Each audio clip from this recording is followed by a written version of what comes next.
Hi, this is Maginoni, and here's my review for X-Force number 13 and Curse of the Mutants X-Men number 1. Let's do X-Force first. There's going to be some spoilers, so if you haven't read your books, then obviously you're going to want to come back later. Basically what we have is the people on the outside still trying to bust through. There's a memorial going on outside. You have Technovirus Cable holding the doorway open, and the ex-warrior people are finally able to go through. And when they finally go through, Cable gives Hope this look of, like, I'm gonna die, so it's happy to know you face, and then poosh, she explodes, which I thought that was a really cool scene. Let's see, we have villains over here going, our plans have fallen, we should retreat, and Bastion's like, nope, it's time to go fight. And Hope is still angsting against Scott, and you get a background of Cable and Hope's early interaction with each other. She powers up. Bastion comes crashing down. Sorry. And mutants scatter, and then Hope finally goes, hey, this is who I really need to fight. And what's interesting is she doesn't just have one power. If you look at what's going on here, she's using multiple powers here. Now, that was Scott's blast, but right here, I forgot her name, but the one that creates that armor, this almost looks like her. Almost. And then you have right here Cyclops. Then right here it looks like it's Colossus.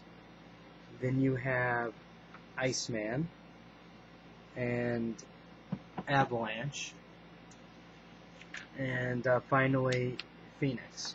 Now the X-Men are fighting the whatever's left over, while those two, Hope and Bastion, fight. And overall, I mean, it's a pretty decent fight because you get to see all of her different abilities. You have Wolverine and Cyclops going after them, and Wolverine tells Emma Frost to stay, and she knows that she's really going to be of no help in this situation. And it almost looks like it's an image of foreshadowing for the return of Jean Grey still. And you have big attack. Hope goes supernova, I guess you can almost say Super Saiyan 4, and she blows everything up. Dome comes down, and then Hope's hovering in the air, and she looks like she's unconscious while the hero's there trying to figure out what to do with her. Overall, I thought this was a great issue, and it's a nice everything's coming to a conclusion. Finally, they're revealing more about Hope. We have one more issue left, and they'll finally have to explain everything about her. I thought the art was really good also, and so far this is a great conclusion to the series, or at least leading up to the end of the series. I'm definitely going to buy the trade. As long as that last issue does not suck, I'm buying the trade, because overall it was a really good ride. Now with Curse of the Mutants X-Men number 1. Now, if you're going to get involved in this vampire stuff, you have to buy this issue. It's really, really important. Basically what we have here is, in San Francisco, this guy comes in, there's a bunch of people in the square, they're having fun, eating and whatnot. And what he does is he pulls off his clothes, or his jacket, and then he's basically a bomb. And he explodes, blood, guts go everywhere. Now, what's odd is Scott already senses that there's something wrong, which, I guess you can imagine with everything that's gone on in their life. It would be pretty easy to figure out, hey, that's not a normal jihad type thing. And as you can see, Jubilee's here, and she's all covered in blood and whatnot. And the vampires are here going, yeah, that's according to plan. And yeah, there are vampires out in daytime, because if you read the Death of Dracula thing, you know that they have a now device that they can wear to go out in the sun. Now, Jubilee's getting checked out by the doctors, And now you have an Atlantean vampire coming out, wreaking some havoc. Now, this is their loophole to retcon everything. They say that this is a disease, it's potentially curable. Granted, he says he's going to need billions of dollars in 10 years, but they are opening the door saying that they can fix all this nonsense that's going to happen. And Jubilee's already feeling the effects of the bomb. Now, apparently the people in the square are starting to feel like a calling to the night, and they go to the vampires, and this is where they actually get turned into the vampires. And they're waiting for the one special person that hasn't fully left yet, and that's Jubilee. You have the X-Men basically going, okay, we need to investigate this. This doesn't look right. So they send Wolverine, the Pixie and Angel to go check it out.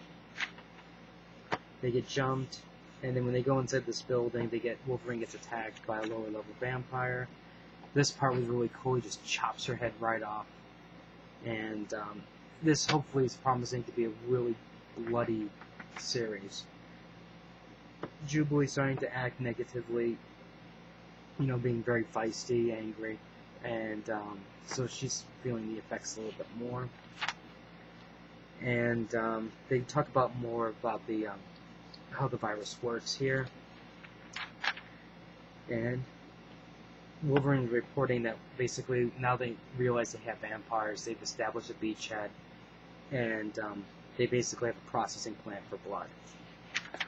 And this is when basically Cyclops says, get the war room ready, we got vampires to deal with.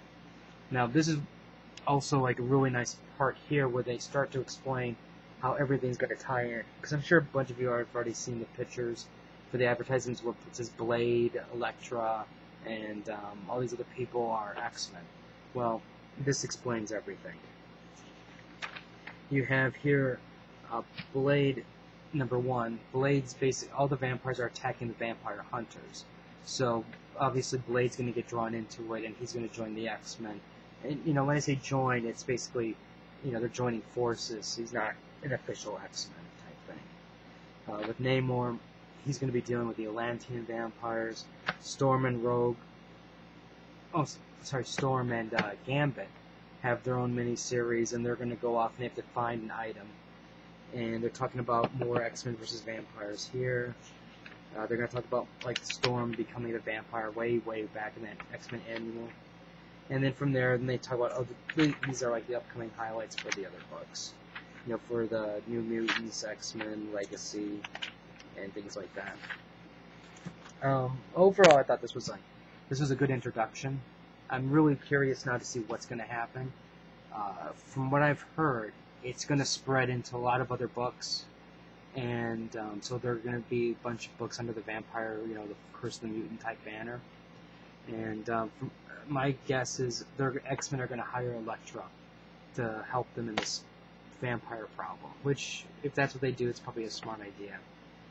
So I would definitely recommend buying this book, because like I said, this is going to be key to everything, and it's a good introduction to what's going on, especially if you didn't buy the Death of Dracula issue, or you can just look at my other review for that.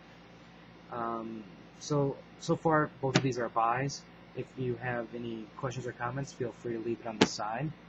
Out of the X-Men, who would you like to see as a vampire, turn into a permanent vampire? And subscribe to the channel, and until next time.